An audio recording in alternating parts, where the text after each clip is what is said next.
I'm not moving on from this section until you concede or admit that you don't have an answer. Then we can move on to what you want. No problem. Because you know that this functionally dismantles your entire argument when at least it comes to the ultimate electors. Of course it doesn't. I'm vaping right now. You say, hey, we should make vaping illegal. That would imply what I'm doing right now, vaping is legal, correct?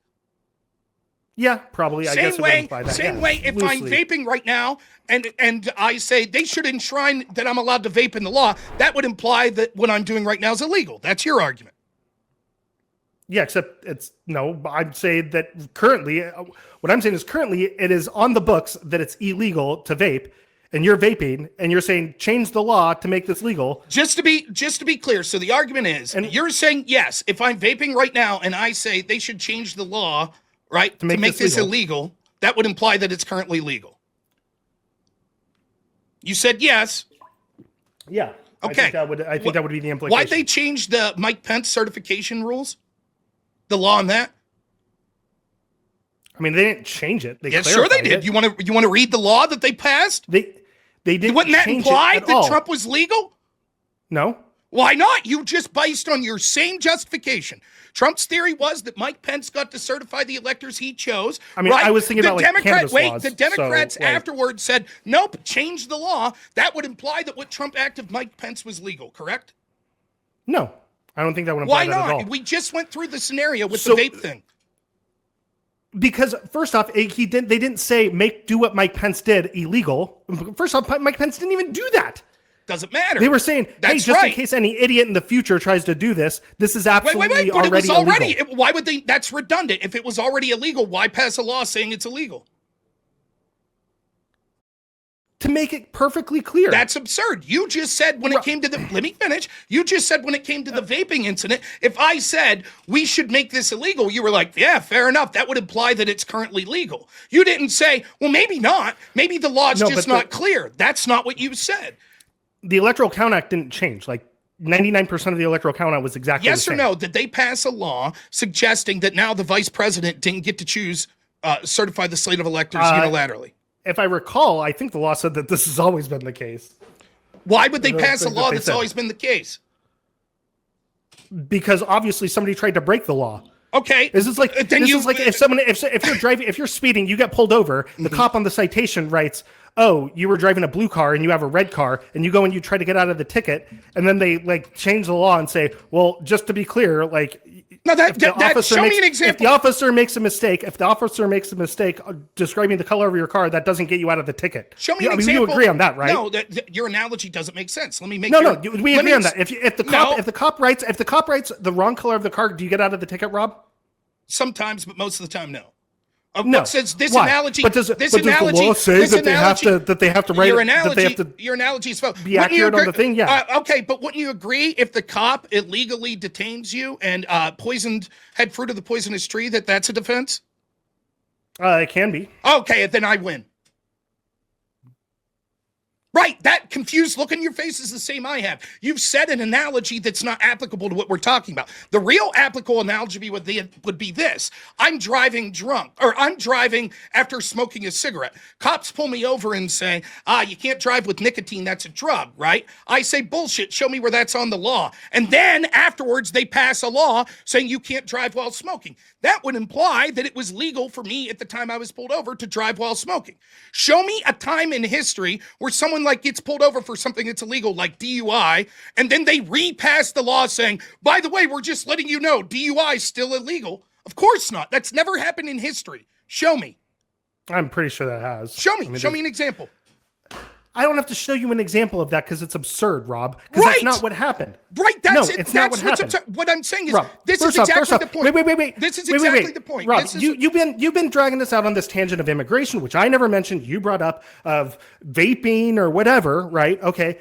I have two simple questions. Okay. I'm not moving on from this section until you concede or admit that you don't have an answer. Then we can move on to what you want. No problem. Because you know that this functionally dismantles your entire argument when at least it comes to the ultimate electors. Of course it does. No, it doesn't. Because what you did was you smugly said, if Trump wants laws passed for his executive orders, that implies the executive orders are illegal. I think that's... Because first off, Mike Pence didn't even do that. Let me finish. Mike Pence didn't even do it. Let me finish. Right? I said that that's ridiculous, but if we take that to the logical inversion, that would imply that if you're doing something now and then afterwards they pass a law to make it illegal, that what you did was legal. And you're like, that's absurd. Because, like, can it be true that if a cop pulls you over, but they said you had the wrong color car, that they're still, it doesn't get you out of the charges? What does that have to do with anything? You already conceded to the fundamental... Because I'm saying if they change the law, if they change the law to say you already conceded writing the wrong color of the car doesn't get you out of the ticket, that doesn't mean that before the writing the wrong color of the car. That's a mistake that the officer made. What we're talking about is something fundamentally different. Yeah, and if the law, if they codify into law, or a judge, if it's codified into the common law, that just because you wrote the wrong color of the ticket on, or the wrong color of the car on the ticket, if it's codified in common law, that doesn't get you out of the ticket. That doesn't mean that before you could get out of the ticket because the officer wrote the wrong color of the car. Untrue. You've already conceded. One, when we did the example with vape, you conceded. Yes, clearly, if something is made illegal... I was thinking of the context of cannabis, which is federally illegal. Okay, just to be clear, I'm going to make this as clear as possible. 100% definitive, if Trump does an executive order and then asks Congress to enshrine it in law, that is an admission that his executive order is illegal. That's your argument. I mean, it could be. No. Your argument was it was. That proves that it is. I think there's a good indication that if you're writing something and you're saying make this a law. If there's already existing law that contradicts that executive order, then yes, that would be evidence that it's illegal. Don't you think that obviously the inverse would be true? That if you're doing something that they have to make a law afterwards, that proves that it was a good indication that it was legal in the first place? Which is why they did a lot. First off, the fake electors, my fake electors plot doesn't hinge on what Mike Pence did. Okay, that might be fine, but we're talking specifically about what Mike Pence did. And you so acknowledge your concession is that... No, my point is the Constitution. What is it, Rob? According to the Constitution, how are presidential electors decided? State legislator... Is what it says. Nonetheless, now I answered your question generously. I'll go back. I answered your question generously. Now, I understand you want to get off this portion. Okay. It is clear from everyone watching to see that you made a ridiculous assertion that almost no one would ever say, that if an executive order is being asked to enshrine in law, that proves it's illegal. Yeah, and when I turn that logic on you, because that's a ridiculous assertion, I should have written out the top logic to show that it's denying the antecedent. You have no defense whatsoever. Technically, it's not true. One of the key arguments that Democrats make against Trump is untrue. According to your own logic, this would imply that what Trump asked Mike Pence to do is perfectly legal. Now that we've got through that and the audience can see that you've basically conceded that, and the reason you're struggling is because you're not acting as someone who is impartial. You have a bias against Donald Trump. That's why but it's different when Trump does it. That's what's going on here, which is my central point. Rob, so we agreed that according to the Constitution, the state legislatures they decide how it's done, right? And that currently state legislatures all over the country have said that the electors go to whoever wins the most votes in the state, right? And that's usually certified by a person, typically the Secretary of State. How many of the fake electors were certified by the Secretaries of State for Trump? I don't know of any. Nonetheless, you have a fundamental... None of them. Okay, none of them. Right. You have a fundamental misunderstanding. Show me in the Constitution where it says how the state legislators must decide. Oh, it doesn't. Right. So that's why South Carolina didn't even have a general election for president until after the Civil War. So that was perfectly legal. So your argument is the state legislatures wanted to say we're not going to have any more elections. We're just going to pick the electors. They are absolutely within their right to do that. Okay. So then your argument would be that what Trump's suggesting isn't against Article 2. For example, were there any of these alternate electors that didn't have any state legislator that was part of it? They weren't adhered to by what the state legislatures have decided, which is that the winner of the election, as certified by the Secretaries of State, that's who gets Nonetheless, if a state legislator was involved, one legislator, not a state legislator, a state legislature, but the collective body. The state legislator could say, this is my belief because I feel that these were fundamentally wrong. Let's go to the Hawaii situation. Sure. Okay. Let's go for that. Was that illegal? 1960. No. Why wasn't that against the Constitution? You said in Hawaii, the governor had to sign off on the slate of electors, correct? The governor or no, I believe it was the Secretary of State as well. I think it's governor, but let's assume it's one or the other, right? Yeah, and when Nixon got it, let me finish the the Kennedy electors have it, right? Yeah. How many did he sign off on at the time they were sent? He did not. Yeah. No, he didn't. Yeah, I've read through the thing. I would be shocked if that's true. I read through it as well. So show me that they signed off on both at the time that your argument is at the time that these were sent to the vice president that he signed off on both slates of electors. Yes. Okay, let's see proof. The Secretary of State signed off on the first one.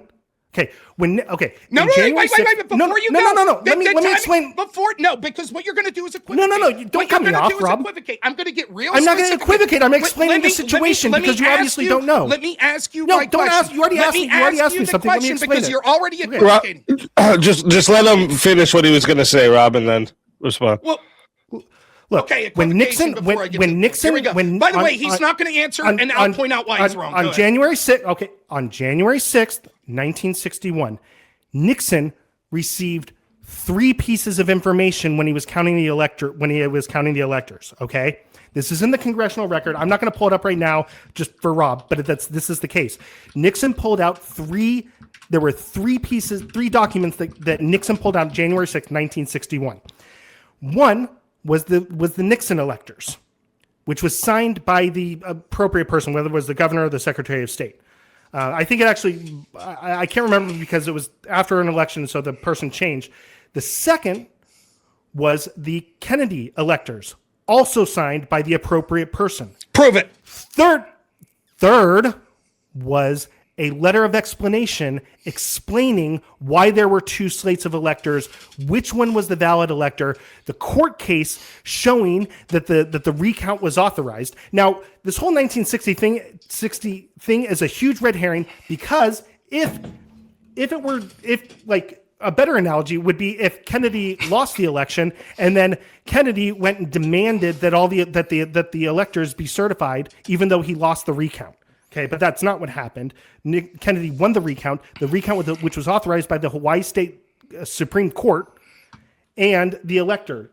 Okay, let me pull up the Kennedy. All right, so that was a big gish gallop that didn't answer the specific question. That wasn't except one thing. The exact situation we're asking about. Let Rob respond now. Rob respond. What happened was the only only question.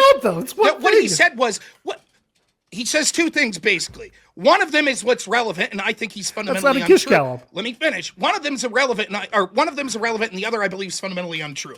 His first argument is that, yes, both slates of electors were signed off based on the person. I think it was the governor. He's claiming it's Secretary... it might have been the governor. I can't remember. Okay. It's been a while. He says both of them were signed. If both were signed, I reject my argument here. Fine. Then his second argument was, but they sent a letter. And they had an explanation. That's all irrelevant as to whether or not these were illegal slates of electors. They could have the best explanation in the world. They could have recorded selfies back then. They could have brought podcasts from the future and did TikTok videos and said, but listen, here's our reason that we have alternate slates. All of that's irrelevant because it would still be against Section 2, Article 2 of the Constitution. The only question that matters is at the time that the electors were sent off, were both certified by the governor or the person that had the right. If they weren't, that proves at the time of the sending of the electors, one slate was illegal. Do you agree with that, bass guitar? It doesn't matter what their explanation was. The slate that Nixon read out was authorized and signed by as pursuant to the state legislature. At the time that they were sent, the governor of the state. At the time they were sent off to Washington, were both signed by the governor. Or was only one slate signed? At the time that they were sent, yes. I believe the electors initially did not have because the recount was authorized the next day. But they didn't send it off. They didn't send it off. They didn't send it off until it was authorized by the state. That is not true. Only both slates of electors were sent off to Washington, and only the governor and only signed one slate. That means at the time, those electors were false electors that were not certified, and they got sent to Washington. Now, no one made a big deal of it because everybody understood, what this is a procedural thing. Because if you don't really understand the alternate electors thing, here's what's going on, right? there are time frames that are given for when you have to meet certain metrics when you're bringing in a new administration. So there are certain times that the electors have to be in by. Then there's a certain date that the electors have to be read by, etc. And the legal question is this: what if there's an outstanding challenge to the election, but the slate of electors have already been read? So, for example, let's say in this election, let's just say for the sake of argument that Hawaii would have determined who won the presidency. What happened, I believe it was in the 60 election, was Nixon narrowly won Hawaii. Is that the right date, 60? No. Initially Kennedy won, and then there was a recount which showed that Nixon won. But there were some glaring errors with the recount. Like there was some I think stuff you're that just didn't make absolutely any sense. backwards. No. This is exactly what happened. It was an incredibly close election. Initially, Kennedy won the election. It was so close that there was a recount. That flipped it to Nixon, but there were some big obvious issues with that. So they went to the Hawaii State Supreme Court and said, "Hey, look, these are some like pretty big issues with this recount. We want to get another recount." And the Hawaii State Supreme Court said, "Okay, yeah, you can do that other recount." And that the Supreme Court decision came down the day after that the electors are supposed to vote. And so they said, well, hey, we're waiting for this. Let's just vote. So we're adhering to the Electoral Count Act, which, by the way, Trump said was illegal. He said the Electoral Count Act was illegal. That was his whole argument. All this is a red herring. It has nothing to do with the central point. First off, no, but the central point is that what Nixon received on January 6, 1961 was authorized pursuant to the state legislatures. Okay, one. Who did ultimately win the state? Your argument was originally Kennedy originally won. Kennedy, and then ultimately it was Nixon that got the electors. No. Kennedy won. It flipped to Nixon. Then it flipped back to Kennedy. Okay, so it was Kennedy, and that is I don't know that Kennedy initially. Kennedy ended up. Kennedy certified. Ended up winning the final. Here's the argument. What he's saying is a bunch of red herrings. So forget about what the state's justification was. All of this. The whole 1960 thing is a red herring. Let me finish. It's not. What it shows is that it was understood that there was a slate of electors that was sent, and a second slate that was used for a procedural issue pursuant to some legal challenges that might arise. That was the argument, right? That's why they sent the second slate of electors. But if he wants to ignore that and say, no, we have to have a hyper-specific look at Article 2, what that means is the state legislators got to pick. And this means that the state legislators pick, which means that they are certified by an official body, and then those certified state legislator pick are sent off to the president or the vice president in Washington. The problem is they're sent off to Congress. The problem is federal district judge and National Archives. The problem is what he has to concede, as he already did at the time that the second slate of electors were sent, they were not certified. This would mean, but at the time that Nixon counted them, they were. So what? They were certified by the state. Were they allowed? Legislature I don't know. their law. I don't know how to make this more clear. So your argument is they were illegal at first, but then at the time Nixon counted them, they weren't illegal? Your argument would make more sense if Kennedy had lost the election, and they insisted that they were the true votes, then yeah, that would have been illegal. No. That's not what happened. That's not what Article 2 says. Your argument is the act of suggesting alternate electors in the first place and sending alternate electors is illegal. My point is that's exactly did the Kennedy electors follow state law? It doesn't. Here's the deal. Did they follow state law? They did not follow constitutional law, the federal constitutional law. The federal constitution says it's the state legislatures. Are you saying that the Kennedy electors broke state law? My argument is that at the time that the electors were sent, only one of them were an official slate of electors, period. You can't get around that. That means that in your terms, a fraudulent slate of electors that were sent. And the Hawaii State Supreme Court made an illegal decision. No. The body tasked with interpreting Hawaii state law determined that they made an illegal legal ruling. No, what I'm saying, it doesn't matter that the state later said that this is okay. That's irrelevant, right? What matters is... It does matter. What matters is, so why would then Trump have broke the law? If Trump suggested do that... Because none of the electors were authorized in any way, shape, or form by the state legislatures. You're sparking... Now, so what you can see is he has to concede fundamentally, right, that what happened was that these slate of electors ended up being illegitimate. The first slate that was sent, the alternate. That's an illegal slate of electors based on Article 2, because there's only one slate of electors that could be certified. Does Article 2 say you could send multiple slates of electors? It says it's pursuant to the state law. It doesn't say no. Where's What's it say specifically? It says the states choose the legislature, or the state legislatures choose. It says that each state shall appoint in such a manner legislative a number of electors equal to the whole number of representatives of the state, but no senator or representative person holding office. This means that they could only send electors pursuant to how many they had. Pursuant to the state law. Okay, but yet the federal law. Let me finish. Did the Kennedy electors follow state law? If the state law says we're allowed to triple the electors we have, are they allowed to send that many electors? No. Why not? What happened. That's not what happened. So they sent double the amount of electors. No. Yes. They sent 2 slates of electors and said this is the right slate. So double. The person authorized by the state legislature sent 2 slates and said this is the correct slate to use. Right. And then they later said that wasn't the correct slate. They didn't say, no, you need to count both of these slates. They said, here's 2 slates which are authorized by the state legislatures. Use this slate. Did Trump say count both slates?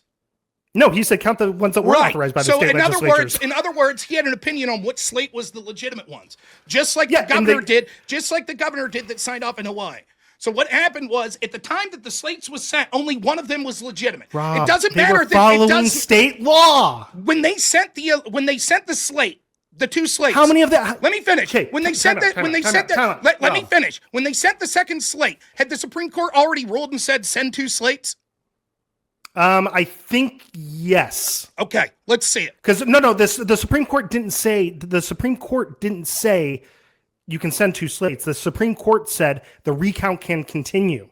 Okay, they said it's fine. The state law says that the recount can continue, and the state law also says that whoever wins the most votes is the duly elected electors. Okay, nonetheless, but this is all red herring. How many of Trump's slates followed? How many of Trump's slates followed state law? This means at the time that the electors were sent, there was only 1 slate of electors that legally were allowed to be sent, and yet they sent 2. 5 states. I mean, if you want to make it an interrupting with ASM, I could do that if that's what you want to make the debate. No problem. It's a simple question. How many of the Trump's electors followed state law? How many? They followed the same amount of laws that the Hawaii slate did, which was that they are allowed. There's nothing in the Constitution that says, well, if the court says afterwards that it's okay, then it's okay. None of that suggests. No, the Supreme Court says you have to follow state law. At the time, how many of the electors followed state law? At the time that the second slate of electors was sent, did the Supreme Court say that you could, in Hawaii, that you could send 2 slates of electors? Yes or no? The Supreme Court at the time that the second slate of electors were sent in Hawaii, did the Supreme Court say in Hawaii that you could send 2 slate of electors? At the time that they were sent, I'd have to check on the postmark date. Okay, but it doesn't matter because by the time that they counted them, it was legal. That's a concession that the Supreme Court ruled that you could send 2 slates of electors at some point. No. Okay, then you would know. Then the answer to the Supreme Court said you can count. I'll finish. Then the answer to at the time that the second slate of electors did the Supreme Court say you could send 2 slates of electors wouldn't be I'd have to check. It would be no. They never said that. Correct? They waited until the day after the electors voted was when the Supreme Court decision came down that said, yes, the recount can continue. And pursuant to state law, whoever wins that recount wins the election, and those are the duly elected. Electors. When the second. But this slate, is all a red herring. Rob, how many? How many? It's a simple question. When the slate of electors were sent, did the Supreme Court rule before that the recount could continue, or was it after the slate was sent? The case was pending. So here's what we have: there were court cases that were coming up. A second slate of electors was sent before the Hawaii Supreme Court ruled in that it was okay. You agree with that? I don't know. I don't think they were sent at that point. You just said it was pending. They voted, and the Supreme Court said you can recount like these four counties. Why do like? And look, they finished the next day. If you don't know, just say you don't know. Like the problem is what you're doing here is you say something. You've done this several times in the debate. You say something definitive, and then we go off that, and then you're like, well, I don't know. So I'll ask again. You're saying that eventually the Supreme Court ruled the recount could continue, correct? Yes. Was that ruling by the Supreme Court before or after the 2 slates of electors were sent? I don't know. Okay, thank you. That's a better answer. Let's But find out. But I can say this. I can say this. By January 6th, 1961, when Nixon went to count them, they were authorized. They were. It's irrelevant to the question. No, that's not irrelevant. It is, and let me explain why. It's irrelevant to the Okay, question. no, Are you going to let me explain why? You're not going to explain why, but sure. Of course I am. It's irrelevant to the question of whether or not pursuing sending those electors were legitimate or not. That is irrelevant, right? And the reason is when they were sent, there was no court hearing that said that it was legitimate to send them. And so at that moment, they would have been illegal. Later saying, you know what, we sent that as a procedural thing because we knew that there were cases that were impending that may change the electors, which is why we sent two slate. And now this is the correct slate, is exactly what Trump was trying to do. We have impending court decisions and challenges that we want. We're afraid that we won't get to those in time when the electors would be certified when we have to have them in. So we are preparing to have alternate slates of electors to send, hoping that inevitably Mike Pence will say, look, there are legitimate challenges that are going on. So before we can certify the legitimate electors, we have to leave these court hearings play out. That's what it was, Rob, just like it was in Hawaii.